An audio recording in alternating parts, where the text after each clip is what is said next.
Hey guys, it's time.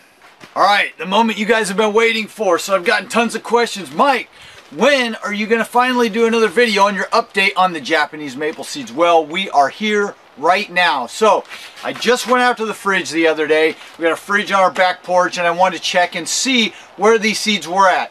I've been opening the bag every few weeks, like I said in the last video. In fact, if you guys haven't watched the part 1, the first video, click on the link. It's going to be probably right up here in this corner somewhere. Click on that link and go watch that video and see how I got to where I got right now. So I went out on the back porch, checked in the fridge, and I've been burping the bag every couple weeks, maybe sometimes every month or month and a half. Anyway, I collected these seeds in the middle of November. I think that video time frame was November 17th or something like that. But I collected those seeds around that time, and I show you in that video how I get them to this point and then just burp the bag every so often. Well, I went out there yesterday to do the same thing and just check on them. And man, look at what I saw. You guys got to check this out. All right, so it's been 4 months, just about almost 4 months since I collected these, and they've been in the fridge all this time. They're already starting to germinate. I haven't even pulled them out of the fridge yet. So I wanted to wait a little bit longer to get these guys planted, but they're already starting to germinate. You can see that little seeds opening up, and there's a little root right there starting to come on out. All throughout here you can see, not all of them, but some of them are already starting to open up. In fact, there's a few more in there. There's a big root right there. That's pretty cool, huh? And so just sitting in the fridge. They haven't come out at all. They've just been sitting in the fridge. So if I remember right, it's been a few years since I did this, but last time this same thing happened. And this is about the time I probably took them out and put them in the pot. So we're going to go ahead and do that now. I'll show you how I get them all laid out in the tote. Alright guys, so I bought this tote a few years back, probably like 6 or 7 years ago, at a big box store, and it actually came in a pack of 4. I really, you know, when I first started getting into propagation, it might even been 8 or 9 years ago I bought these. My wife always teases me because I was obsessed with containers and totes, and I would see a neat glass jar, a big glass jar, and I would buy it so I could propagate a plant in it. Or I would see these totes, and this particular one right here was just perfect size for propagation, and they had lids for them that were shallow, and it just was like a perfect propagation tote. They came in a pack of 4, I believe, and so I bought them, and I've had them all along. I don't use them anymore because I use my frames, but I ended up bringing these guys home, and you can see I just drilled little holes in them. I think I ruined one of them because I cracked it, but you just take your time and drill little holes in them, and you've got some good drainage. So anyway, this is what I germinate the seeds in, and I'm going to go ahead and fill that up with bark. Let's go do that right now. Alright, so as you guys can see, as with everything else I use around here, I'm using fine bark in the pot. And it's the same fine bark I use for all my potting soil, same stuff, and you can see the consistency. I don't like medium bark for things like this. I like the fine bark because the roots will have plenty of moisture in there. If you use too coarse a bark, it ends up drying out too easy. You got to water it too often, and I just really like this fine bark, and that's all I use. You can use any medium for this that will end up retaining moisture but draining well. You could use perlite, vermiculite, probably sand, you know, even well composted manure or compost. You could use anything like that. I don't get too particular about, let's zoom in here. I don't get too particular about making the soil sterile. I've done that in the past. I don't think it's necessary. As time goes by and as I do this stuff more and more, I don't worry so much about bacteria and fungus and all that. It's a part of nature, man. I mean, bacteria and fungus is everywhere, and you're not going to be, I mean, even after you sterilize it, you bring it out here, it's got bacteria and fungus growing into it. So this actually is a mixture of bark that I pulled out of a 2-year-old propagation frame that had all this bark sitting in there and rhododendron cuttings rooting in it, and some of the leaves had fallen off and rotten in there. So I know there's a little bit of funguses throughout there and some bacteria and all that, but I just don't get too worried about all that, and I don't think you guys should worry about it either. These seeds are resilient. In nature, obviously, they fall from the tree and they just sprout right on the ground. There's loads of bacteria and fungus in there. So don't worry about sterile potting soil and making all these things perfect. Just use whatever you've got that drains well and holds moisture. So once I get these seeds to where they're at, and you saw the little roots germinating out of there, I just spread them out. I'm not going to pick I've even got these stems. I've even got these little, you can see, I mean, there's stems at the top of these things. Let's see, these guys, there's wing, you know, the wings are still attached to these. I'm not too concerned about all that. I just spread them out in here and let nature do its thing. I mean, and really, all we're doing here is mimicking nature. I think I'm going to take a little clip right here. In fact, hopefully I get this figured out and you're looking at it right now while I'm talking. But these seeds right here under this giant Japanese maple just fell from the tree and germinated naturally, and we did nothing to them. Nature just did its thing and they germinated all on their own. So you want to imitate nature. You don't need to worry so much about trying to do all these high-tech things that people keep coming up with. So what you need are fresh seeds picked that year from the tree, or if they just fallen from the tree, and you need a little bit of moisture. You need to put them in the fridge through the winter and then germinate them just like this. Alright, so I got them all dumped into the tote here, and I just want to spread all these guys out. Like I said, they're attached to the little branches that were holding them on the tree. I mean, I don't need them all sitting in there. If they're just loose, I'll throw them out because they're just taking up space. But I'm not going to go out of my way to try to pull all the seeds off of them. I'll just leave them on there. That's a big one though. I might throw that out of there. Alright, and I'm spreading all these guys out. Just trying to get them so they got some room and they're not bumping into each other once they do germinate. Some of these are a little bigger. So get them out.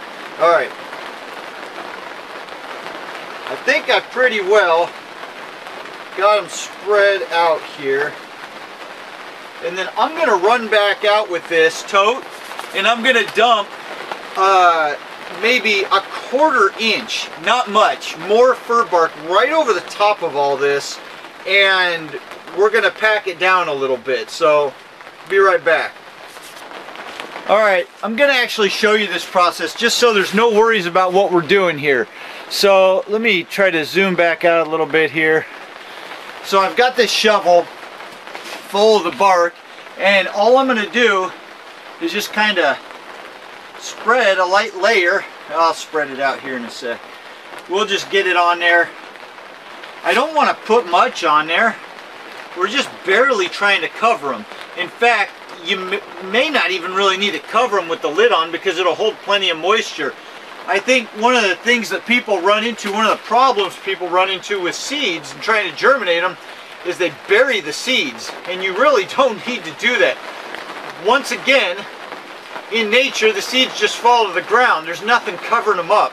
Sometimes leaves might fall and cover them up. Sometimes fir needles or pine needles might, or branches might fall, but in general, there's nothing really covering them up. And you will sometimes go and look around on the ground and see the seed heads just laying right there on the ground, and the root had sprouted out and grown into the ground. So I think that's all I'm going to do. Alright guys, then once we've got that done, the only thing I want to do now is just kind of lightly tamp it all down. You want the soil or medium or whatever you're using not to be firm, but you want it to be touching as many parts of the seed as you can get it to. There's one that didn't get buried. There, he's under just a very fine layer. So you want it to just be, you want all the surface of the seed touching moisture basically, so that it's got, the roots have something to grow into, a medium to grow into. If you've got too many gaps in space, once again, like if you used a medium bark, then the roots would have a hard time growing into anything or attaching onto anything. They need moisture, and so this medium provides that moisture. And when you, I'm not packing it tight, but when you kind of tamp it down a little bit, it just holds all that moisture in there. Now, there's a difference between moist and wet. So the last thing you want to do is completely saturate these things, and that's why I put the holes in the bottom of this. So the only other thing I'll do, I'm going to quickly run a light layer of water over top of these. We don't want to water them really good. We just want to get some moisture in there. And then once you get that moisture in there, it will actually, and you put the lid on, it'll actually kind of move around in there and disperse itself through humidity. So we're not saturating this pot. So let's show you that. Alright guys, so I've got my garden hose and I don't want to get this too wet. So I'm going to turn it on and all I'm going to do is just run over it. That's it. I don't want anything else in there water-wise. So we're just putting some moisture in there, and that's all we want to do. That'll all seep down in there. The reason the holes are in the bottom is if there's any too much drainage, it'll drain through, one. And then two, once these guys sprout, we want to be able to water them. So we'll need some holes in the bottom, obviously, to drain well. Anyway, so there you can see it. And you can occasionally see a little seed sitting on top that I didn't get covered, but I'm not too concerned about that. You know, I've got probably, you know, hundreds of seeds in there, so a lot of these are going to germinate, and you know, you do this, you'll have more seeds and you know what to do with. So anyway, then I get my cover and we'll just put that on there, if I can get it on there, and clamp it down, because I want to maintain that humid environment. Now, let's talk about the temperature. Alright guys, so I didn't totally anticipate doing this right now this early. So it's been just under 4 months since I collected all those seeds, right? And I've had them in the fridge all that time, but they started sprouting. I didn't anticipate that happening, but we got to do something about it. You don't want a bunch of roots running all over, intertwining in that baggie. You want to get them out and get them growing.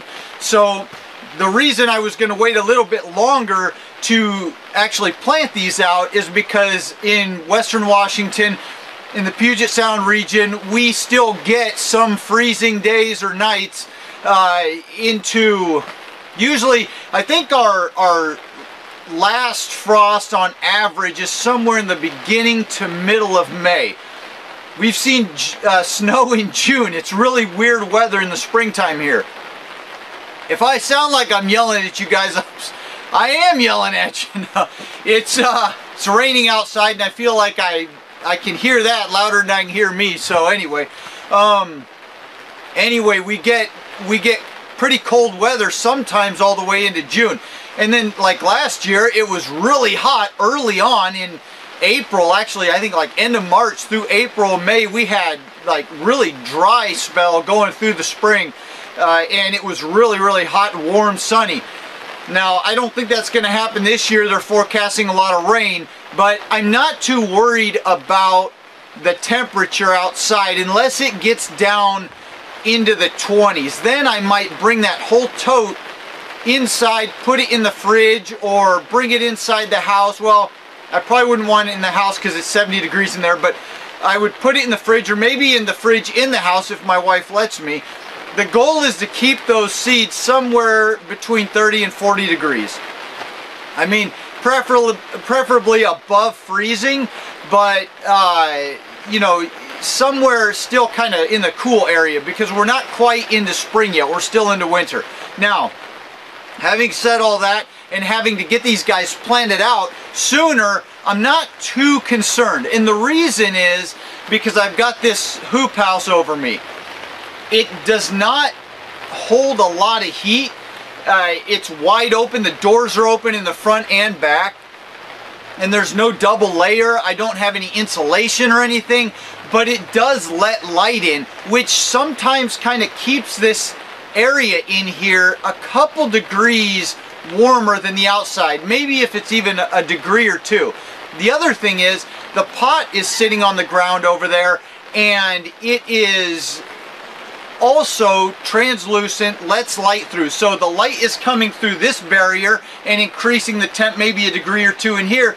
And it's also going through the box that I've got the seeds in, which might increase it a degree or two in there, especially on a sunny day. As we get further into spring, you got to be really careful with that too, because you don't want them heating up too much.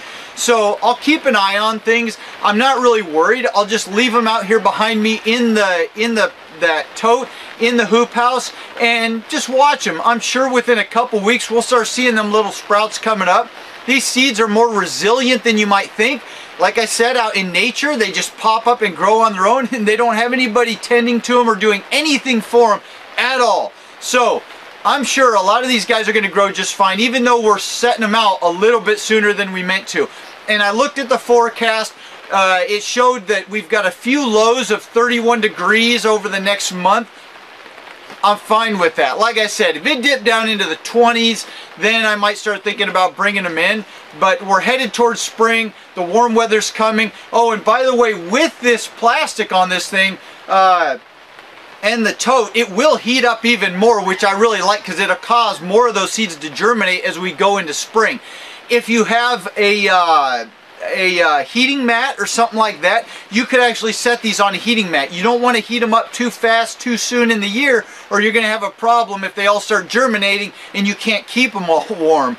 But that will actually speed up the germination rate. I don't like to do that. I just like nature to take its course with the little bit of help that we've got with the plastic here. Now, if you don't have a greenhouse or a hoop house or any way to do this, you'll get a similar effect just by putting them in a bigger tote of plastic. Or if you don't have anything like that, you can set them out under, like we have a little woodland over on the side here. You could set them out under there, and then that will help protect from real hardcore frost that might come along. Or if you just have a small backyard, but you've got a big tree, you could set them out under that tree, and it will also help protect from frost. Your only goal, I mean, it's going to be cold. I'm cold right now. It's 31 degrees, and my fingers are frozen, or 32, something like that. And I'm probably talking funny because it's so cold, but anyway, these seeds need to be cold right now. It's winter time, and they've been in a fridge where it's been around 34 degrees or something like that. And so it's okay for them to be really, really cold. They're stronger than you think, but you just don't want them getting any hardcore freezes. So I think that about sums it up for temperature. We're going to leave these guys sit right where they're at, and I'll come back. I'll come out and check on them. If I see them starting to sprout up a little bit quicker or anything like that, I'll take another shot of them sooner. But we'll come back out either way later this spring and take some shots of how they're growing and how things are coming on and what I'm doing with them to care for them as I go. But if you guys like Japanese maples, then this is definitely the way to sprout them. I've never found an easier method, so I hope you guys have fun with this. Go out and get some Japanese maples. Of course, it's spring now, so it'd be next November. But go out and collect some of them and try this for yourself. You'll have a lot of fun with it. So until next time, I'll see you guys in the next video. And please help this thing move along. Like the video, hit the subscribe button if you want to follow along and see all these updates. Put a comment. If you got a question, I'll answer it. So take it easy, guys. I'll see you in the next video. Adios.